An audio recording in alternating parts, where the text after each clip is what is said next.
Assalamualaikum warahmatullahi wabarakatuh. My name is Kevin Ranisa with ID student 33210056 with class 336802. I'm here to make a video for project 2 of linguistics. The topic that I use, there are 4. The first one is speech act, the second is elocution, and the third is locution, and the last is prolocution. The first one, we were talking about the speech act. So, what is speech act? Speech act theory explores how language is used to perform action beyond conveying information.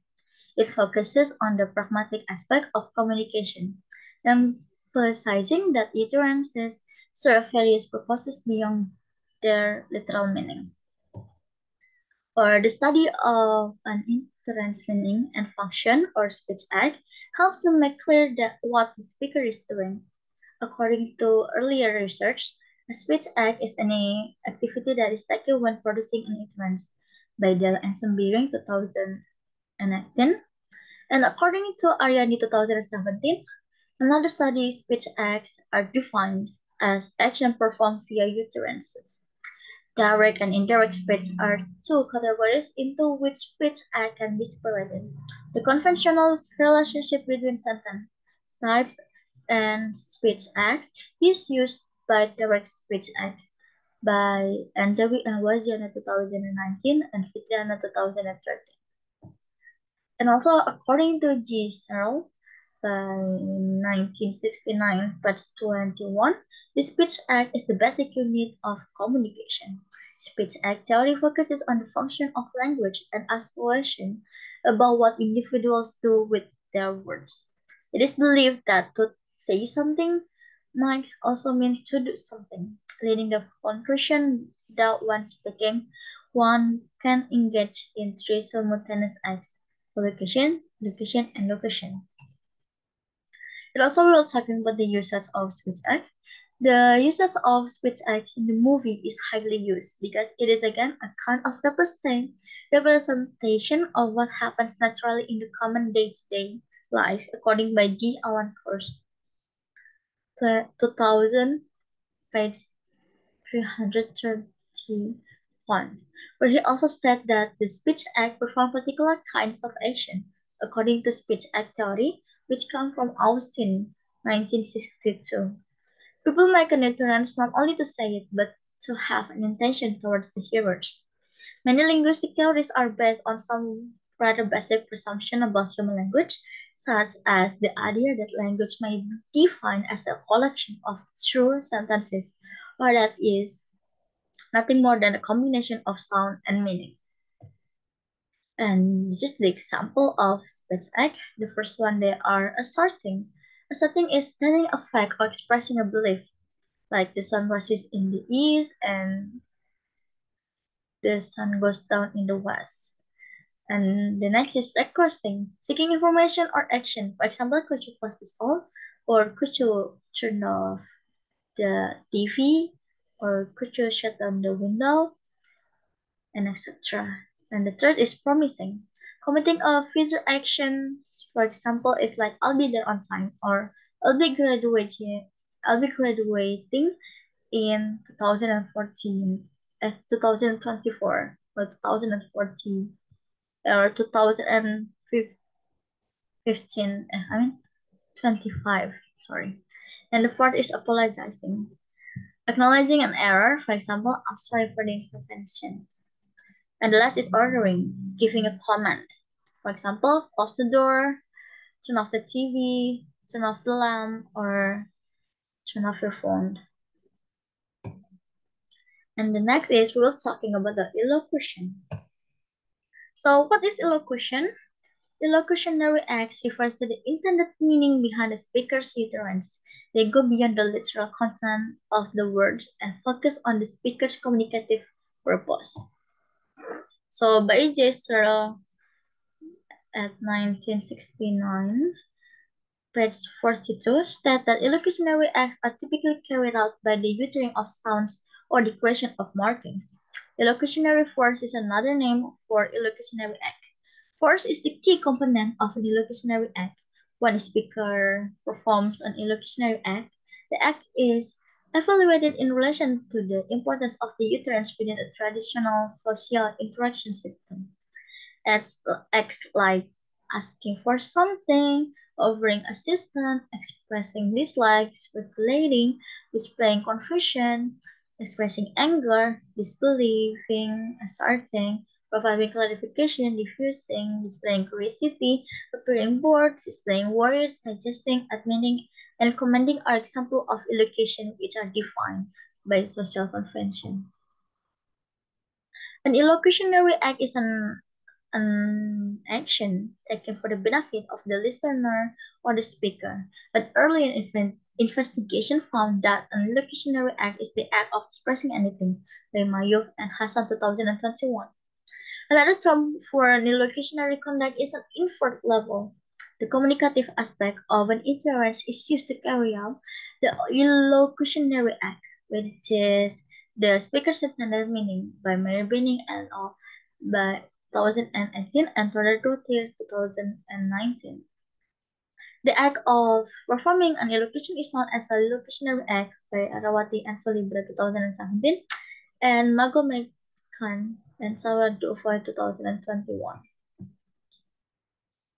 And another definition of illocution is the intention of the speaker to communicate with the listener is referred to as illocutionary acts. By saying various words or sentences with different meanings in mind, the speakers engage in illocutionary activities that without attempting to have an effect, the speaker will communicate the power of speech through a function. An illocutionary act is defined as any activity meant to be carried out by a speaker in order to utter a verbal utterance by the application of traditional force.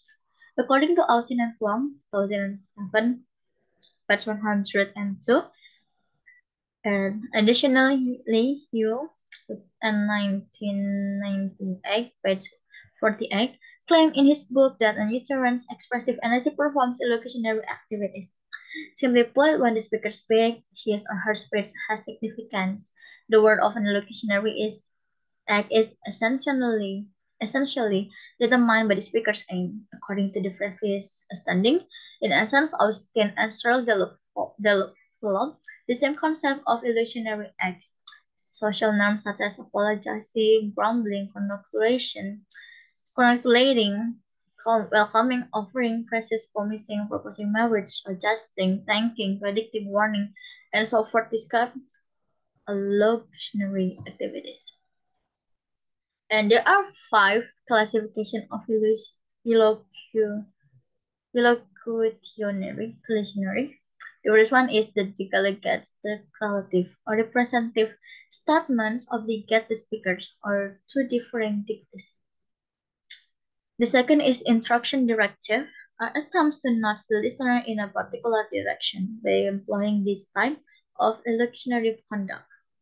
The third is diligence. The speaker is required to, by the comprehend, to act in the future. And the fourth is empathize. Is expressive are used to describe a proportional state of things in order to communicate with the mental state that the sensory condition suggests. And the last is proclamation. Only after the declaration has been properly completed do the action associated with it attempt to change the state or condition of the object to which they pertain. And the third is we will talking about the locution. So what is locution? So locutionary acts refer to the literal meaning of speaker's utterance. They focus on the surface structure of language, the words, phrases, and sentences used. So the definition with the theories is, according to Austin, 1962 until 1994, various word construction and noises can have certain effects, but differently, a locutionary act refers to the process of generating a significant language utterance. A speaker's meaning can be expressed simply as the locutionary act. For instance, in the utterance, I'd like to order a cup of coffee. So the speaker is expressing that they would want to order a cup of coffee. And also, a locutionary act is the expression of a sentence with a particular meaning and reference. According to Austin and Huang, 2007, 7, page 102. Another definition of a locutionary act is the production of a meaningful linguistic assertion. Furthermore, Yule 1996, page 48, states that locutionary acts are essential speech acts, or the construction of meaningful language sentences. The locutionary act is a simple short of speech that recognizes science. It has a literal meaning, according to Austin and Fong, 2007, page 102. The locutionary act is the basic act of speaking and is further classified into the phonic, phatic, and rhetoric acts. The initial phatic act was creating an utterance inscription. And also another definition of elocution. A sentence literal or semantic meaning is known as a locutionary deed. A critical to comprehend a sentence function in order to grasp its semantic and literal meaning. The three categories of sentence are declarative sentence, on the other hand, include a predicate or may not, and may or may not include additional phrase adjuncts. Declarative sentences are used to describe and make assertions about things by Kurt Galasvili, 2015, and Erawati and Suriba, 2017. For instance, the sentence he a only contains one predicate and no other phrase adjuncts. To the other two examples, Pauline gave Tom a digital watch for his birthday, and Albert a watch from Harvey for 3 commercials. Both have phrase adjuncts and predicate. An adjunct phrase is a phrase added to a sentence. Seconds, and the second comments that are spoken over someone who possesses some degree of free will. They are typically limited to a sentence that have active verb and a second person subject. Additionally, they are more sententially constrained and closer to a request or order order. The specific meaning and reference of an iteration is known as a locutionary act by Al-Batani, 2013, and Moses et al., 2019. And this is the example of locution. So when you say the sun rises in the east, the locutionary act is conveying the literal statement about the sun's direction. Locutionary acts are directly derivable from semantic meaning of the utterance. Another example is using modal verbs expressing obligation or necessity. For example, you must or we need you to do X or something. So understanding locutionary acts help us analyze language at its most fundamental level. And the last, we will talking about the prolocution. So what is prolocution? Prolocutionary acts refer to the effects of chord sequences of a speaker's utterance on the listener or audience. Unlike illocutionary acts, which focus on the speaker's intention, and locutionary acts, which focus on the literal meaning. So prolocutionary acts emphasize the impact of language. So the definition with the theories, according to Austin 1962, page 103, since both locutionary and prolocutionary speaking acts are thought to accomplish something, it is crucial to distinguish between them. The act of pronouncing a message in a way that has an influence on the audience to know, as prolocution, and these effects are specific to the delivery situation. In addition, your 1996, page 49, defines prolocutionary conduct as speaking in accordance with the situation in the hopes that the listener will get the meaning you meant. So basically, a prolocutionary is a non-linguistic conduct that is carried out as a result of executing the locutionary and illocutionary acts, whereas an illocutionary act is essentially a linguistic act that involves pronouncing a specific word in a given context. The author provides an example to help readers better comprehend the reasoning above, saying there's a hornet in your left ear is an example of an illusionary deed that alerts you to the presence of a hornet. The hearer's response to my speech is known as the prolocution act.